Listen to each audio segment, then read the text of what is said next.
Zdaj bo minilo 50 let, kar sva se z Vlastjo spoznala. Točno pred 50 leti je Planinska zveza Slovenije organizirala en fototečaj za mlade nadobudne planince, ki hodijo po hribih in ne slikajo tistega, kar bi oni želeli imeti v svojih publikacijah. Tako so oni potem organizirali fototečaj. Našli so Vlastjo in Vlastja nas je začel učiti ABC fotografije. To je trajalo pol leta, kaj takega, mogoče malo manj, ko smo se vsak ponedeljek na Planinski zvezi Slovenije v Ljubljani dobivali zvečer in on nam je predaval kompozicijo, puharja, naravne, vse, kako se povečuje. Cel tečaj fotografije nam je pravzaprav dal. In potem je bil tam nekje en mesec april, maj, ne vem točno, ko smo imeli kot en zaključek tega tečaja in smo šli na Jakoba, pri Katarini smo šli, cela skupina smo šli fotografirati. No in potem smo cel popoldne smo fotografirali, pa smo se pa zvečer usedli tam na Katarini še pri enem kozarcu in potem je Vlastja rekel, ja no, tako zdaj pa konc, ne. Ja, mi pa kako konc? Ne more biti konc, saj smo se glih dobro, smo se spoznali en z drugim in nam je fino in ne bomo nehali zdaj, ne. Ja, pa prav, pa naredimo klub Planinske zveze Slovenije. No, tako je ratal pravzaprav ta klub Planinske zveze Slovenije. In smo se potem še naprej ob ponedeljkih dobivali še leta. Vlastja je pravzaprav organizacijsko ni bil ne vem kako zelo angažiran v tem klubu. Mene so našli takrat za predsednika, tako da sem jaz te stvari malo naprej peljal. Ampak vse tiste razstave pa to, kar smo jih delali, je bil Vlastja zmeraj odzadaj in ki je gledal nam pod prste in rekel, to ja, takole, pa malo drugače, pa ste na tistle pa unle pomislili kaj. Tako da nas je nekje usmerjal, ne. In tako da smo kar nekaj razstav naredili in tako dalje.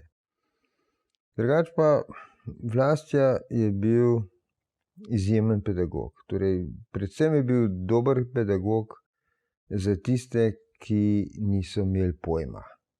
Torej, tako kot smo bili sami začetniki, smo tam bili in mislim, da nas je veliko naučil in da imamo fajn pristop, tako da mnogi iz tiste generacije smo se pravzaprav zapisali fotografiji kar za dolgo vrsto let. In mogoče imamo malo težave z tistimi, ki so šli samostojno pot, pa so pol včasih prišli malo v konflikte, ampak jaz ga še zmeraj štejem kot enega od velikih mož, katere sem imel srečo v življenju srečati in se od njih nekaj naučiti. Tudi on ni bil samo fotograf, on je tudi, se spomnim, da se nekatere vzel. Za 3-4 dni smo šli po Istri, smo se z njegovim avtomobilom vozili in katrce imel takrat in smo malo fotografirali, pa se pogovarjali, vse sorte stvari, tako da jaz ga ne cenim samo zaradi tega, ker je bil dober fotograf, ampak tudi zato, ker je bil sicer en cel človek, ki je znal veliko povedati, pa tacga in tako povedati, da nam je ostalo to za življenje.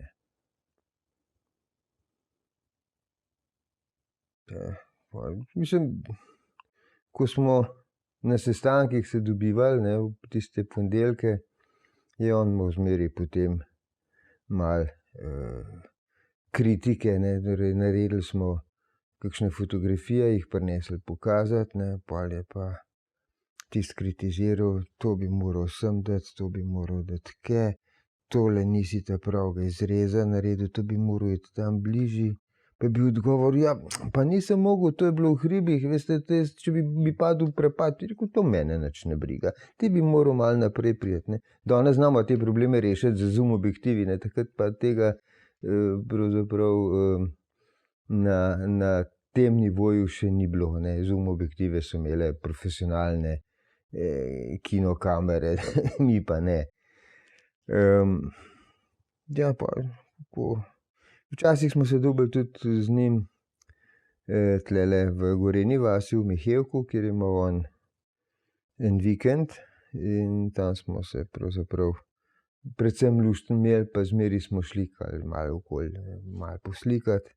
V tistem času, to je bilo 68. leta smo začeli, tam 70. leta, v tistem obdobju je postala live photography taka hit, a ne, in on nas je to pogledno učil, ne, je rekel, opazuj v mestu, kaj se dogaja, skušaj biti neopazen, torej uporabljaj teleobjektive, pravzaprav s tem povedal, a ne, in opazuj in glej, kaj se dogaja, in iz tistega dogajanja predvidi, kaj se bo dogajalo. Tako da, ko se bo tisto zgodilo, da boš tam, da boš s fotoaparatom ujel tisti trenutek, ne. To je bil pravzaprav en tak navodilo, ki še danes velja, ne. Potem recimo, ko smo fotografirali v naravi, pa smo kakšne slike pokazali, pa kakšna voda, pa je bila taka lepa, gladka površina, ne. Pa v tisti površini nobenih refleksov pametnih pa tako dalje. Pa rekel, ja, čakaj, pa daj kamen vrš v vodo, ne, da se bo malo zvalovil, ne. No, in Vlasto je bil že davno pokojni, ko smo jaz eno razstavo in sem glih to realiziral, kar je Vlasto takrat svetoval, ne. In ko sem to sliko pokazal enemu prijatelju, članu tega kluba tudi, je rekel, a tale kamen ti je pa Vlasto v vodo vrgel.